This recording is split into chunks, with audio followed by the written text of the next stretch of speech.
Бүгін жылдың ең ұзақ түні, сәйкесінше ең қысқа күн. Аспан жеті арнасы 22 желтоқсан жұма күніне арналған әлемдегі табиғат апаттары мен оқыс оқиғалар топтамасын ұсынады. Пәкістанда шаңды дауыл болып, жолындағының бәрін қиратып өтті, ал ауадағы шаң көрсеткіші қалыпты нормадан 10 есеге дейін жоғары болған.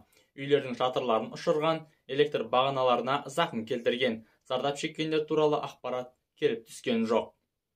Сауд Арабиясының Даммам қаласында ірі көлемдегі бұршақ жауды. Қала тұрғындары аң-таң әрі қатты үрейлі күй кешті.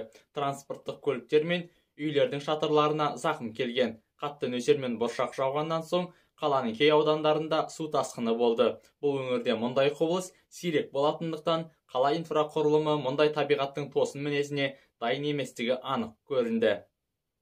Колорадо тауында қар көшкіні болып, бір шаңғышы қаза тапты.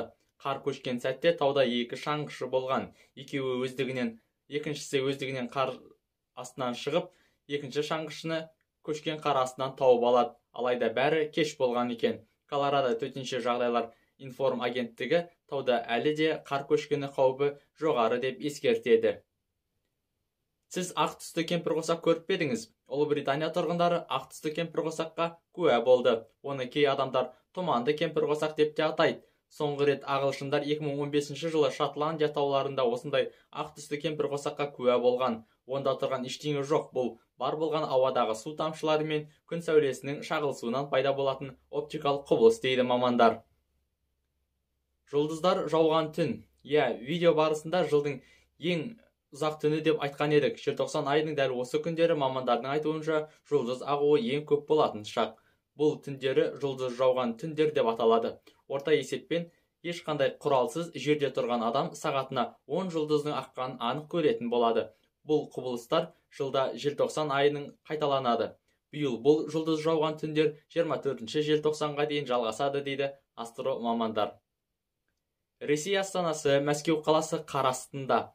Қала аумағы мен оның шалғай аудандарында қар тазалайтын адам жоқ. Ресми ақпарат бойынша коммуналдық қызметшілердің жетіспеушілігі 50%. Бұл дегеніміз ел астанасынан қарды тазалауға қажетті еңбек күшінің жартысы ғана жұмыс жасауда деген сөз. Қаланың басшылығы әзірге шарасыз күйде. Мұндай еңбек күшінің жетіспеушілігін шетелден келетін мигранттардың санының күрт азаюымен байланыстыруға болады. Елдегі рубль курсының құлдырауы, Украина мен соғысқа мобилизацияның қаупі және жалақының өспеуі салдарынан шетелден келетін еңбек мигранттары Мәскеуге баруын азайтқан.